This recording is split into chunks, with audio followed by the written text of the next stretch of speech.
Should be working.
Mhm. All right, there you go.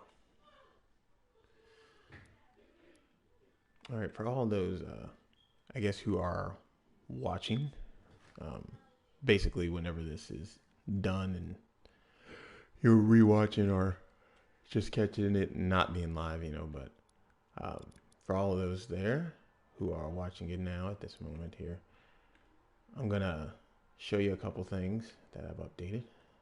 Nothing too fancy.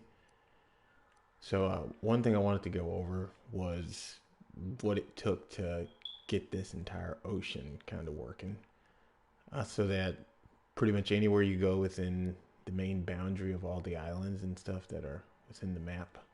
So this area here, if you go all the way out and all the way around, you can swim through all of that. There are some underwater caves and stuff. So I wanted to kind of show part of that development. So let me go back here. So uh, for anyone who has seen like the past videos where I'm swimming under the water and so on, there used to be a ton of different zones, and they all were attached to these in order to have these various things become active. So that is no longer the case. I got rid of all that just for the one swim active icon and just the one here. And then this one is working for the outer boundary. I'm working on that. So basically, if you go well outside of course, the designated area, then I'm working on a system to kind of send you back to your last checkpoint. But the checkpoint system I have to change because right now, what happens is as you're playing the game, and where is it? There it is. So as you're playing the game, your location data, height, and all that stuff is being taken into account. And when you get a level up, it'll end up saving and moving everything here. And then it'll activate the checkpoint again at the new location. And so this blue marker here will end up being the location that you'll spawn at when you come back to the game. And it's one of those things where it's cool, but the only issue with that is, as I realized pretty quickly when I implemented it, is that you may end up saving at one point. Like, let's say you level up and you happen to be like in the water or something. I don't want you to spawn when you come back to the game, literally in the water. So I will have to adjust it so that when you're not in the water, it will save that point. And if you are in the water, it'll save it at the nearest checkpoint. So that I have to implement. But anyhow, back to, of course, the water here. So let me go to play here. And of course, for anybody who's seen it before, the HUD is significantly different now. So there's no more of the clutter. There's literally just the two things that show up on the screen, which is the menu with the R1 to let you know that that's how you get to the menu, and your health blocks. So if you, of course, use like magic or anything, then your magic meter will appear underneath the health bar there. And then if you start to sprint, your stamina meter will appear next to you to let you know that you're running out of stamina. And of course, if you run for too long, then your character will have to take a break. And it's about 9 seconds. So if you're in the middle of a combat situation, it's pretty dangerous. So you want to monitor that. But we'll go take a swim here really quick. So part of what I was working on to get the swim working better was first to get the water noise to sound right. So the transition from that to the water and getting that kind of pattery water splash sound, it didn't take too much. And I had implemented it not super recent, but not too long back anyhow. And what I realized originally was, at first I was going to say, okay, I'll copy this surface here, make another copy of it just below the water line, and then erase the top portion so that when you step on the secondary sculpture surface type, it'll be water, so it'll sound like water. But the problem is that is ridiculously thermo cost heavy. So like the graphics thermo goes up that way, and it's just not a very valuable way of doing it. So what I showed you guys earlier with those zones that were floating over there, what I actually did was I took it so that just before you go for the swim, when you actually step into the water and the zone in the water detects your feet, then it actually changes the surface type of this beach. So because it works that way now, it's very smooth, easy transition. And the beautiful part of it is I did not have to really change anything. All I had to do is just attach a keyframe that would react to the zone and basically turn all of these beaches into a water type, because it's single player. Now, of course, this wouldn't work for something that's multiplayer oriented, because hey, that doesn't make any sense if, you know, I'm in the water and then everyone else starts to sound like they're in the water. But it works perfectly for like these first person kind of, or not first person, but one player games. So with that out of the way, we're gonna go boost to here, and we'll go take a dip into the water. So now you can see the swim animation has gotten a lot smoother, even more smooth than the one that was there before. And your swim speed reacts to your stamina in terms of your stamina and speed that you have. So the more you put into your stamina pool, the faster you'll be able to swim. I'm going to take some damage here. Ah, man. But all right. So you also have the surface swim animation. So when you're on the water surface, it has a different value for it, so that it recognizes that you're swimming on the surface and it adjusts everything accordingly. And then you can just click X and then dive below the water again. The only problem I'm having is that secondary portion of it where it starts to act a little goofy. So I'm kind of working on that. Whoop. All right. So I'm gonna swim up to the surface here, swim back down. And as you can see, like that's what I was talking about with that weird kind of wonky arm movement. I think it's because the second animation is starting as the one to dive down is still going. So I have to figure out exactly what's happening there, but no biggie. Still, further on, I wanted to kind of dive into the new menu system. So you can now see exactly what's being affected, and it's not just a set of like 3 bars on the screen that you can move up or down. You now actually have everything with its correct symbols to show exactly what you're upgrading and then how much it's being upgraded. So you'll see if I start to tweak the stamina, my stamina bar reappears next to me, and it lets me know that I'm doing an adjustment to it. So now it's correcting itself and refilling that stamina bar to the new level. And then the same thing happens for mana. So now you can see the mana bar just appeared right underneath the health, because the mana is now no longer at its max capacity. So you as the player are now being given that prompt to let you see that, hey, your mana's just been increased and now it's not full yet. Because one of the keys that I had to get down packed for the gameplay style that I'm going for is recognizing that if I'm changing my mana in the middle of a fight, I don't want to have people, you know, just spamming the D-pad while they have their attributes open, and then just keep using it to refill their mana. So like use a rune and then go floating in the air and say, oh, let me reset my mana so it's as if I didn't even use an attack, and then immediately do it again. So to kind of get past that, because I want it to be a combat system where you're constantly having to come back and monitor where your levels are at. So you'll say, okay, I need a little bit more damage because this guy's hammering me. I don't really need the speed right now because at the moment I'm not running from anything, I'm fighting. So since I'm using a lot of spells and I want to put in more damage, I can put my damage up to max and then put my spells up a bit higher. I keep calling them spells, but that's not what the name is in game, but it's easier to get you guys to understand what I'm saying that way.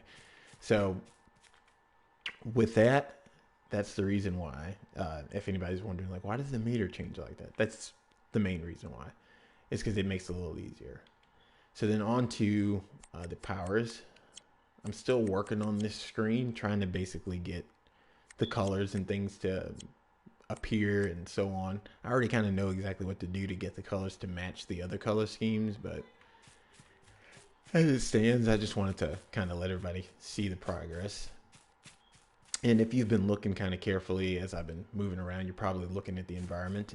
I will get to that in just a second to kind of talk about a bit more of the map size, because when I did that kind of pull out earlier, it doesn't really give you the real size when you see it that way. So I'll get to that in a second. And here is the other screen when you're in your menu. It's for info. So this is where you'll see your controls. This is where you'll check for quests. And this is also where you'll check your recall. And recall is basically attached to your mana. And it helps you when you're trying to find locations and see hidden objects and hidden creatures, because there are some creatures that you cannot see, and you have to use your recall in order to figure it out. But as you can see, there's a waypoint here, so I'll kind of get into that really quick. So part of what I noticed with a lot of people's like waypoints and things, and even with my own at first, is that it's not reactive to player distance. So it's always the same size no matter what. But as you can see, this waypoint gets bigger the further I get away. So it's trying to keep its consistent size no matter how far I go. And as you can see, the waypoint disappeared. Now you may say, well, is that a glitch? Nah, it's actually a part of the way the exploration system is in this game. So there is no map. There is no map to show you the whole place that you're in, to show you every nook and cranny and let you zoom in and stuff. There isn't a map. So this is keenly based on exploration. So I want it to be very pure and actually have you really look. So now that I've gotten a little bit far away from that waypoint, you can see that a number has appeared. And now that number is showing how far I am from that waypoint, that specific waypoint. If there was another one active, it would show me how far I am from that one. But currently, this is one of the main missions, and it's telling me, hey, this is how far you are. And so if I get closer and closer, it goes, as you can see, it disappears. There's a gap between where the waypoint icon will reappear, where you have to be away for it. So that gap is there to make people still have to explore and figure out where they're going. So it's not a big gap, just big enough for people to still have to kind of wander a bit and find their way. And once you found your way, it's kind of more, you feel better because you're like, man, it took a little bit, but I got it. I found it. And then once you get within a certain range here, I'll speed up a bit. Then the waypoint will come down as if coming from the heavens and show you exactly where you're at.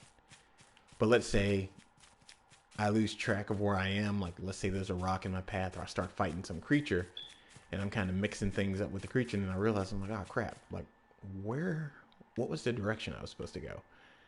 That's where you kind of like, okay, I got a little lost.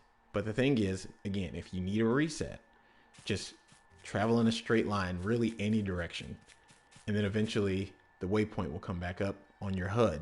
And then you can say, okay, now I'll look at the number. It's not going down that fast right now. And then as I turn towards it, okay, now I know I'm going in the right direction. And it's simple. But that way, in this massive world, as we'll get to, you can understand where you are and find things quickly, but it still builds the adventure. Because I want people to, again, explore this place. Like, have fun finding all the cool little Easter eggs and places that maybe another gamer didn't get a chance to find. And part of that, again, is kind of hiding the ball a bit. So I'm gonna show you guys here a bit of the world, and then I'll end this because I feel like I'm at what, like 20 minutes, yeah. So I'm gonna end it after I show you guys a bit of the world. So up there is the Royal Plateau, and that place is considered a sacred site. But I will not tell you all because at the end of the day, you know, I gotta let you guys experience the story for yourselves. But, oh, got stuck on that. But I will show you the size difference because even myself, like when I'm designing the level and I'm moving things around, I don't realize exactly how big I'm making an area until I build it, and then I'm like, oh crap, it's a lot bigger than I thought it was. So let me do this really quick. Take my damage down. I do not need my attack power up so high. All right. So as you can see, once I jump down, this area is a lot bigger than it looked while we were up on that cliffside there. And this is one of the smaller areas. Very, very small, really, in the grand scheme of this map. But yeah, so of course, in areas where there's a lot of water and beaches and palm trees and things, so pretty much anything along the coast, you'll find a lot of those water creatures that you may have seen in some of the previous videos. And they'll kind of be scattered about.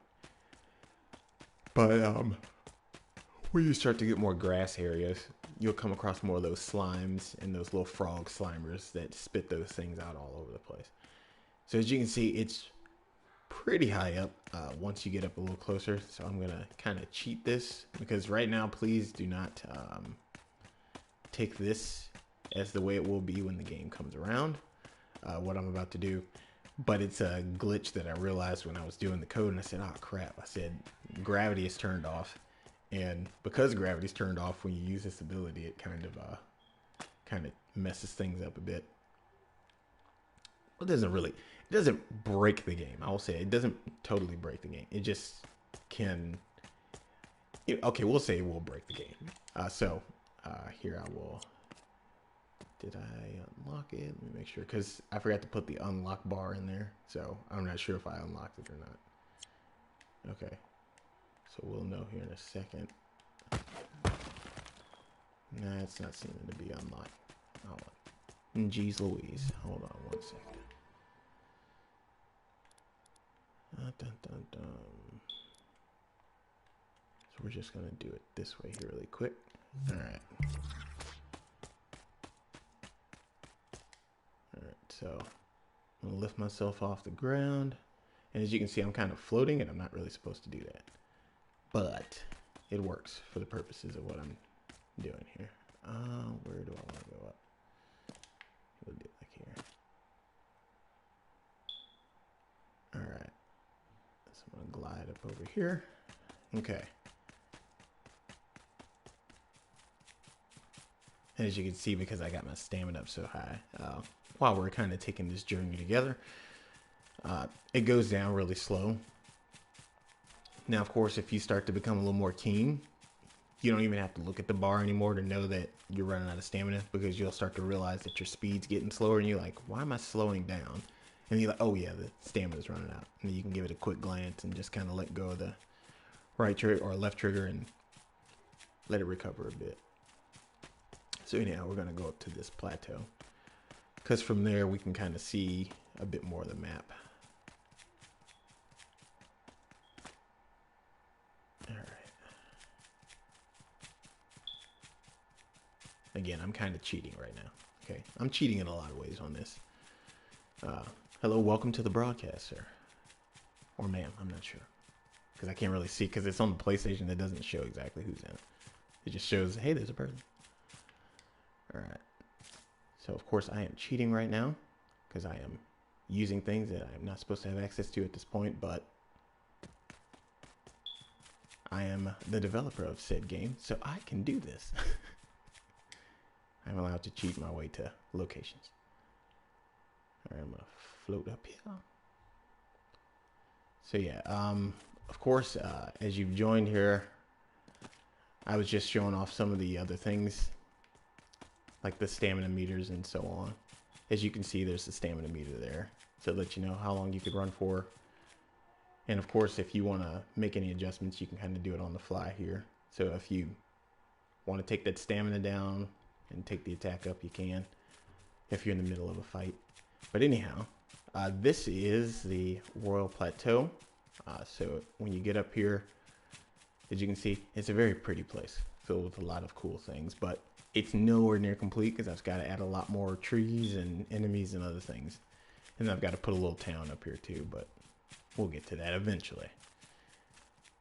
So anyhow, from up here, you can kind of see a little more of the map and the general scale of everything. It's pretty large. And then there's like a whole nother, like double the size portion of the map behind the mountain, which I still have to finish. Of course, geez, I ran out of stamina. But which I have to finish, of course, but it's taking some time because I got so focused on making all these other areas that I was like, oh man, I was like, I do have to finish that mountain eventually. Let me take that speed up.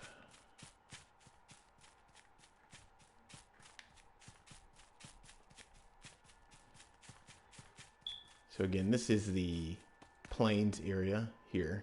So, of course, this is, I'd say, it's probably the maybe second biggest area. All right, we're gonna drop on down. Yep. All right.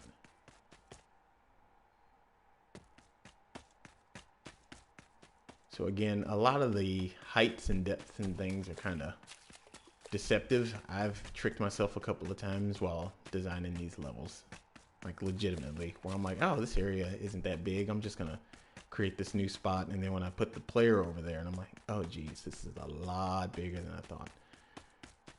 But yeah, so this is the plains region. You'll come across a lot more four-legged creatures and things here.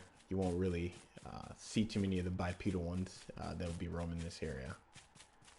And this is also where you'll find one of the stone golems, but I haven't put that back in yet because I am still trying. Oh, almost ran out of stamina. Caught myself. But I haven't put that back in yet because, again, I'm still trying to work on all the layouts and stuff and still working on some of the combat. But yeah, this is the plains area.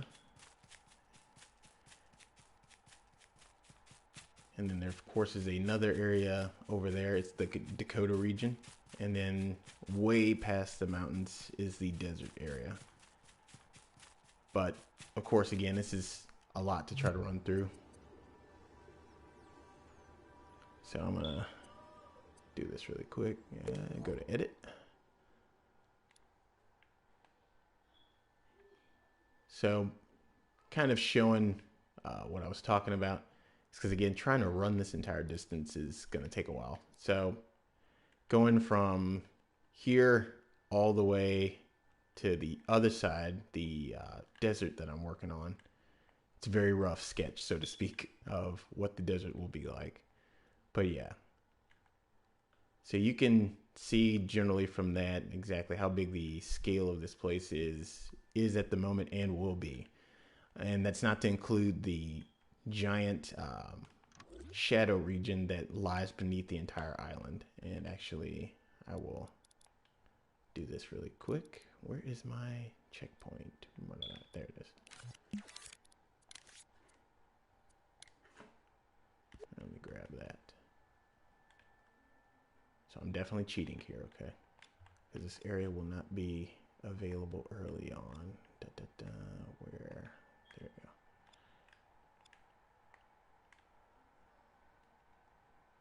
Well, I keep saying that it won't be available early on. It will be. You can travel there at any time, but the only thing is there will be some creatures here that you just, again, you will rather not go because death in this game carries a pretty heavy penalty. You'll actually lose a bit of your level, and you'll drop a bag that basically has your experience points in it. So all of that leveling that you've done can be lost, and it's kind of like Dark Souls. You pretty much have to go back and get it. So if you go somewhere too hard for you early on in the game, it's kind of, you're pretty much giving up those points. And they'll still remain there. They never disappear, so there's not like a time limit to it. You can always come back and get them.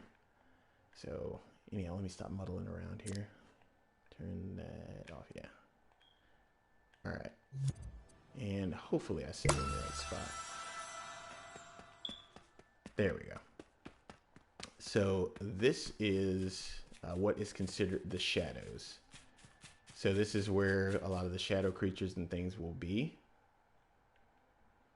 And this is a pretty big area underneath the map. And I told, geez, what time is it? Like 30 minutes? Yeah, because I gotta get back to working on this thing. But yeah, I'm just trying to give a decent enough update for everybody who hasn't seen any of the other videos or who I haven't been able to keep up to date on these things. So, oh shoot, wait a minute, maybe why not? I keep forgetting I turned on this. I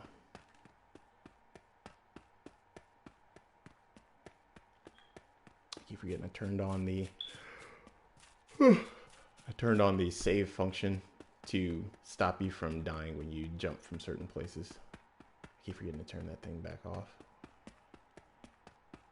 Because it is unnecessary at the moment. So anyhow, I'm going to travel through here.